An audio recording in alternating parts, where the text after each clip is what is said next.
யாத்திராகமம் 9ஆம் அதிகாரம். பின்பு கர்த்தர் மோசேயை நோக்கி, நீ பார்வோனிடத்தில் போய் எனக்கு ஆராதனை செய்ய என் ஜனங்களை போகவிடு. நீ அவர்களை விடமாட்டேன் என்று இன்னும் நிறுத்தி வைத்தாயாகில், கர்த்தருடைய கரம் வெளியில் இருக்கிற உன் மிருக ஜீவன்களாகிய குதிரைகளின் மேலும் கழுதைகளின் மேலும் ஒட்டகங்களின் மேலும் ஆடு மாடுகளின் மேலும் இருக்கும். மகா கொடிதான கொள்ளை நோய் உண்டாகும். கர்த்தர் இஸ்ரவேலரின் மிருக ஜீவன்களுக்கும் எகிப்தியரின் மிருக ஜீவன்களுக்கும் வித்தியாசம் பண்ணுவார். இஸ்ரவேல் புத்திரருக்கு உரியவைகள் எல்லாவற்றிலும் ஒன்றும் சாவதில்லை என்றார்.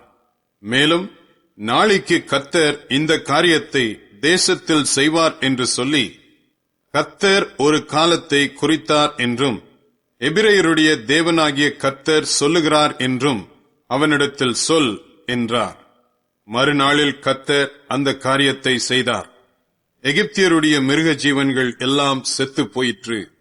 இஸ்ரவேல் புத்திரரின் மிருக ஜீவன்களில் ஒன்றாகிலும் சாகவில்லை. பார்வோன் விசாரித்து, இஸ்ரவேலரின் மிருக ஜீவன்களில் ஒன்றாகிலும் சாகவில்லை என்று அறிந்தான். பார்வோனுடைய இருதயமோ கடினப்பட்டது. அவன் ஜனங்களை போகவிடவில்லை. அப்பொழுது கர்த்தர் மோசேயையும் ஆரோனையும் நோக்கி, உங்கள் கைப்பிடி நிறைய சூளையின் சாம்பலை அள்ளிக்கொள்ளுங்கள். மோசே அதை பார்வோனுடைய கண்களுக்கு முன் வானத்திற்கு நேராக இறைக்க கடவன். அது எகிப்து தேசம் மீதெங்கும் தூசியாகி, எகிப்து தேசமெங்கும் மனிதர் மேலும் மிருக ஜீவன்கள் மேலும் எரிபந்தமான கொப்புளங்களை எழும்ப பண்ணும் என்றார். அப்படியே அவர்கள் சூளையின் சாம்பலை அள்ளிக்கொண்டு பார்வோனுக்கு முன்பாக வந்து நின்றார்கள். மோசே அதை வானத்துக்கு நேராக இறைத்தான். அப்பொழுது மனிதர் மேலும் மிருக ஜீவன்கள் மேலும் எரிபந்தமான கொப்புளங்கள் எழும்பிற்று. அந்த கொப்புளங்கள் மந்திரவாதிகள் மேலும் எகிப்தியர் எல்லார் மேலும் உண்டானதினால் அந்த கொப்புளங்களின் நிமித்தம் மந்திரவாதிகளும் மோசேக்கு முன்பாக நிற்கக்கூடாதிருந்தது. ஆனாலும் கர்த்தர் மோசேயோடே சொல்லியிருந்தபடியே கர்த்தர் பார்வோனின் இருதயத்தை கடினப்படுத்தினார். அவன் அவர்களுக்கு செவி கொடுக்கவில்லை. அப்பொழுது கர்த்தர் மோசேயை நோக்கி, நீ அதிகாலமே எழுந்திருந்து போய் பார்வோனுக்கு முன்பாக நின்று எனக்கு ஆராதனை செய்ய என் ஜனங்களை அனுப்பிவிடு. விடாதிருந்தால் பூமி எங்கும் என்னைப் போல வேறொருவரும் இல்லை என்பதை நீ அறியும்படிக்கு இந்த முறை நான் சகலவித வாதைகளையும் உன் இருதயத்திலும் உன் ஊழியக்காரர் மேலும் உன் ஜனங்கள் மேலும் அனுப்புவேன். நீ பூமியில் இராமல் நாசமாய் போகும்படி நான் என் கையை நீட்டி உன்னையும் உன் ஜனங்களையும் கொள்ளை நோயினால் வாதிப்பேன்.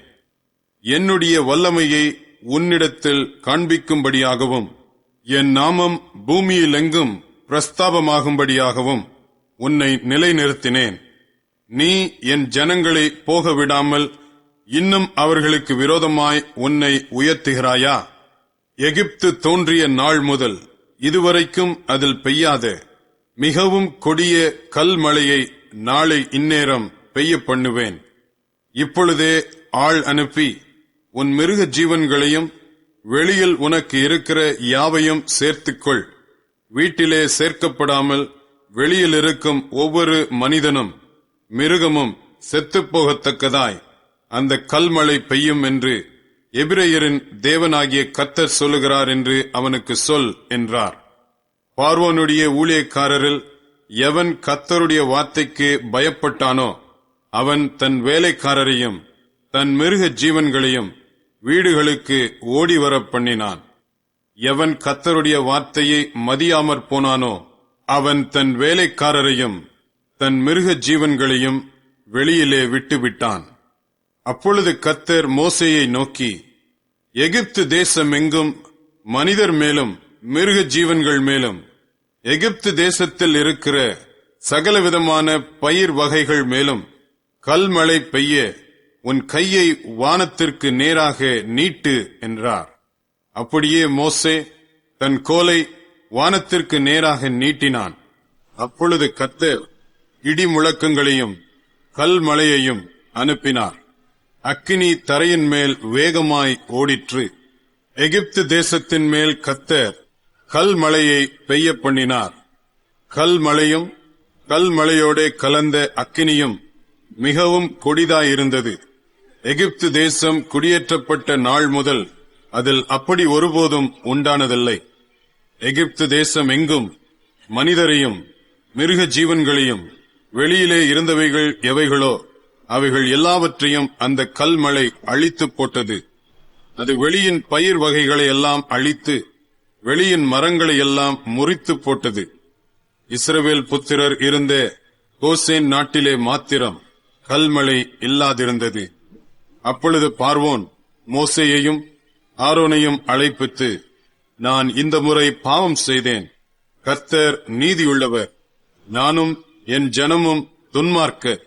இது போதும். இந்த மகா இடி முழக்கங்களும் கல்மழையும் ஒளியும்படிக்கு கர்த்தரை நோக்கி விண்ணப்பம் பண்ணுங்கள். நான் உங்களை போக விடுவேன், இனி உங்களுக்கு தடையில்லை என்றான். மோசே அவனை நோக்கி, நான் பட்டணத்திலிருந்து புறப்பட்ட உடனே என் கைகளை கர்த்தருக்கு நேராக விரிப்பேன். அப்பொழுது இடி முழக்கங்கள் ஓய்ந்து கல்மழை நின்று போம். அதனால் பூமி கர்த்தருடையது என்பதை நீர் அறிவீர். ஆகிலும் நீரும் உம்முடைய ஊழியக்காரரும் இன்னும் தேவனாகிய கர்த்தருக்கு பயப்பட மாட்டீர்கள் என்பதை அறிவேன் என்றான். அப்பொழுது வார்கோதுமை கதிர்பயிரும் சணல் தாழ்பயிருமாயிருந்தது. அதனால் சணலும் வார்கோதுமையும் அழிக்கப்பட்டு போயிற்று. கோதுமையும் கம்பும் கதிர்விடாதிருந்ததால் அவைகள் அழிக்கப்படவில்லை. மோசே பார்வோனை விட்டு பட்டணத்திலிருந்து புறப்பட்டு தன் கைகளை கர்த்தருக்கு நேராக விரித்தான். அப்பொழுது இடி முழக்கமும் கல்மழையும் நின்றது. மழையும் பூமியில் பெய்யாமலிருந்தது. மழையும் கல்மழையும் இடி முழக்கமும் நின்று போனதை பார்வோன் கண்டபோது அவனும் அவன் ஊழியக்காரரும் பின்னும் பாவம் செய்து தங்கள் இருதயத்தை கடினப்படுத்தினார்கள்.